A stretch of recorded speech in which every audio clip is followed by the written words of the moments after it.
This time, not everyone is in it together. This is Blaby, just outside Leicester's lockdown zone, where the new normal way of life continued today. But that privilege may become a problem. This pub can still reopen this weekend, but as well as social distancing, they'll now be policing who comes in, with so many other pubs in the city staying shut. Obviously very apprehensive. It's going to be regulars only. If we don't know the person, then no, I'm sorry, you won't be allowed in. Her pub is the closest to the railway line, which is now a dividing line.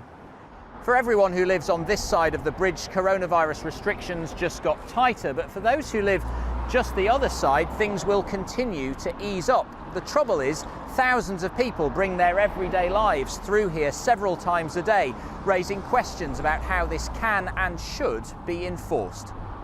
Leicestershire police say they will do so proportionately, with one neighbouring force suggesting it will fine people from Leicester who decide to travel. The last thing the police really want to do is to have to enforce it on anyone.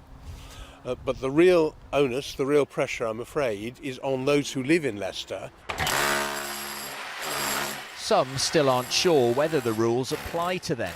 These electricians working outside the lockdown zone today also do plenty of work inside it. Do we cancel all works inside of the boundary for now, for the next 2 weeks? Or we just don't know how, going forward, what we're going to actually do to carry the works on within the boundary, or even if we're allowed to do it. Hi Mum, you okay? For others, the new rules are clearer, but just as difficult. Michelle's been shielding with incurable cancer and was planning to see her mum for the first time in 4 months next week.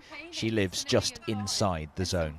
People have said I should just go for it, but I just don't want to take that risk after having all my treatment for the last 12 months and surgeries. Do I really want to take that risk? Probably not.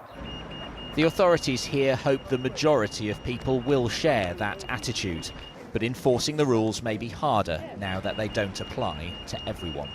Ben Chapman, ITV News, Leicestershire.